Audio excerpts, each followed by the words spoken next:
Inclusive, já começo falando uma coisa que eu sempre defendi. Exatamente por essa correria, o magistério é um processo de repetição. Só se ganha dinheiro no magistério repetindo as coisas. Se alguém aqui faz, eu bato palma, eu duvido muito, tá? Porque eu já tive uma discussão, inclusive, com a minha mulher, que também é professora, ela é professora de português, que cada prova dela, uma vez, cada prova que eu faço, eu quero fazer uma prova diferente. Eu falei, então sai do magistério. Tá? Porque, por exemplo, quando eu tinha 3 turmas de 7ª série, vamos dizer, tenho 3 turmas de 7ª série numa escola, eu tentava montar a mesma prova para as 3. De forma, não deixa sair, todo mundo faz isso. Tá? Não deixa sair de sala porque em seguida vem outra prova. Você tenta repetir o que você fez, porque senão você fica louco. Tá? De um ano para outro. Agora, a gente tem que ter determinados cuidados. Por exemplo, eu trabalhava muito em escolas grandes. Durante um período da minha vida, eu trabalhei em grandes escolas do Rio de Janeiro. Grandes escolas significa particulares. Significa que o pessoal tem dinheiro. Se o pessoal tem dinheiro, gera-se nessa escola um mercado paralelo de aula particular. Tá? E tinha professores, inclusive eu tenho o nome de uma delas, que ela mesma falava que queria o meu material, que era especialista em dar aula particular para aluno meu. O que significa que ela possuía todas as minhas provas. Então, de um ano para outro, eu não podia repetir questões. Primeiro que já não se repete, porque o aluno do ano anterior tem a prova e passa por de cá. Tá certo? Então, mas eu mantinha os arquivos que de coisa de 3, 4, 5 anos eu começava a recuperar as questões, fazia umas alterações e recolocava. E por que eu falo repetição? Aula de geometria espacial. Se você já montou prova de geometria espacial desenhando, um desenho de geometria espacial, eu usava muito o Word, o material do Word para desenhar, o Word tem ferramentas de desenho muito boas e o computador entende como texto, a figura fica pequenininha e é perfeita, só que para desenhar com aquela ferramenta, você perde uma eternidade de tempo montando uma figura. Tá? Você perdeu, sei lá, 3 horas montando a figura. Pode estar certo que eu vou usar essa figura esse ano que vem eu vou fazer uma alteração nessa figura e usar ela de novo, tá? E depois eu mudo mais um pouquinho e uso de novo. Tá certo? Então, o processo de repetição ele é fundamental. Se é fundamental para ganhar dinheiro, ninguém aqui é santo. Tá? Essa história de que... E eu ficava irritadíssimo. 2 frases que me irritavam em escola. Uma, isso aqui é uma família, não é não. Escola é empresa, eu sou empregado e trabalho por dinheiro. Esse troço de que isso aqui é uma família, meu pai não me coloca para fora de casa. Pelo menos um pai normalmente não faz isso. O patrão me demite.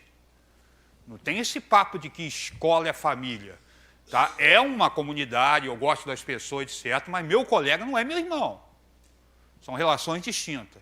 Outra que me irritava ao limite, magistério é sacerdócio. Não é, não. Magistério é profissão. Eu ganho dinheiro. Não, a gente tem que pensar nas criancinhas. Penso nas criancinhas do Brasil inteiro. É que estão na frente dessa lista são os meus 2 filhos. Eu tenho que pensar nas criancinhas, sobretudo os meus filhos. Então, não tem esse papo, não, faz em nome de educação. Não faço, não. Faço em nome de um salário. Tá? E diante dessa condição, de ser uma profissão, você cria estruturas para ganhar dinheiro. E uma delas são os processos de repetição. Aula, todo mundo tem aqui, o inferno. Você vai dar a primeira aula da tua vida sobre PA e PG. Se você lembrar como é que possivelmente você montou, você deve ter pego um livro, porque o livro é a grande chave do processo educacional, lido, estudado um pouquinho e criou uma estrutura para a tua aula. Praticamente durante anos, se não o resto da vida, aquela vai ser a sua aula básica de PA e PG. Você repete a aula. Você altera uma coisinha, acrescenta, melhora, mas você criou a sua aula. Tá certo? Então, o processo do magistério é um processo repetitivo. Primeiro ano meu de magistério, eu comecei com pré-vestibular. Eu dava 9 vezes a mesma aula em um dia. Tá? Que eram 5 turmas de manhã e 4 turmas à noite no mesmo curso. E era engraçadão, porque as últimas aulas eram mais rápidas. O que acontecia? Eu já sabia quais as dúvidas, tá? Já estavam montadas as piadas. Tá? Então, a primeira aula não dava tempo de falar tudo que eu tinha organizado. iniciando, eu organizava a aula, preparava, que são 2 momentos chaves da tua vida, preparar a aula para valer, quando você inicia e quando você está terminando o magistério. Aí inicia, você prepara a aula, começava as primeiras aulas, não dava para falar tudo. Nas últimas sobrava um tempo. Sobrava tempo por quê? Porque antes que vocês perguntem, eu já dava a resposta. Né? Então ganhava um tempo na brincadeira. Mas é um processo repetitivo, mas presta atenção, era pré-vestibular. Eu dava, inclusive com a mesma piada. Se alguém assistisse de manhã e de noite, ia escutar a mesma piada. Tá? Porque você montava uma espécie de script. E eu ganhava dinheiro. Presta atenção que eu ganhava dinheiro. Porque eu gastei tempo com todo carinho montando a aula e dava 9 vezes a aula. Então eu ganhei 9 vezes o trabalho que eu tive em casa. Então se eu perdi meu domingo, sei lá, tarde inteira do meu domingo para poder montar a aula que eu ia dar na segunda, tá? Eu gastei uma tarde e dei aula o dia inteiro. Agora, não, para cada turma, aquela turma tem um pessoal com um pouquinho mais de idade, a outra turma eu vou ter que bolar uma aula diferente, são 9 aulas, eu vou precisar de 9 tardes. Não tem como fazer isso. Tá certo? O magistério é um processo de repetição, claro que você adapta, claro que conforme você vai ganhando experiência, se você sabe que uma sala é diferente da outra, você usa o mesmo padrão de aula, mas na hora você altera. Claro que eu sempre falei também que o magistério o professor é uma espécie de artista da improvisação. Você entra dentro de uma sala, isso eu falava na direção, coordenador de escola, eu falei, olha, quando eu entro para dar aula, eu tenho ideia do que falarei, mas do que vai acontecer eu não sei.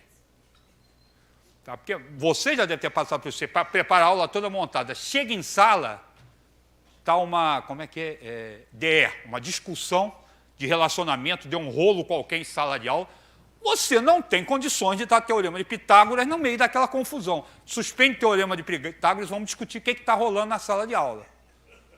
Tá? E acabou. O que é? Aquilo acabou. E quando um maluco não levanta o dedo e faz uma pergunta que você não esperava, e a pergunta é riquíssima. Tá? Você pega todo o material que você preparou, separa e começa a falar sobre aquilo. Então, ela é um processo de improvisação. E essa capacidade de improvisação, quem te dá é o tempo. Tá? Porque você tem todo um cabedal de experiência que te permite improvisar na hora. Mas, no início, a maior parte das vezes, se tiver que fazer improvisação, muito professor termina a base. Né? Faz uma pergunta e agora. Inclusive, tem uma coisa. Tem problema de falar que não sabe? Chão de fábrica. Eu estou falando que eu quero professor. Primeira semana, primeiro mês, cuidado, você deve falar, mostrar, porque você está avaliando a turma, mas a turma está te avaliando. Tá? Depois que a turma pegar confiança em você, meu filho, aí você faz o que quiser. Tem gente que não sabe, mente, e mente e fala que está mentindo. Tá? E não vai dar rolo. Tá? Você falou um monte de... Depois você fala, tudo que eu falei, isso aqui está errado. Tá? Como que você falou? Porque vocês acreditam em tudo que eu falo, o que é que eu posso fazer? Tá certo? E depois você conserta, obviamente, faz, mas isso depende da turma ter confiança em você, tá? Saber com quem está falando. Então, o início da brincadeira, do processo de uma turma, todo ano, o início do ano é sempre tenso, razoavelmente, porque você vai entrar no processo de avaliação. Você avalia a turma te avalia, e você vai tentar criar uma relação de confiança. Depois que essa relação de confiança está feita, vai lá,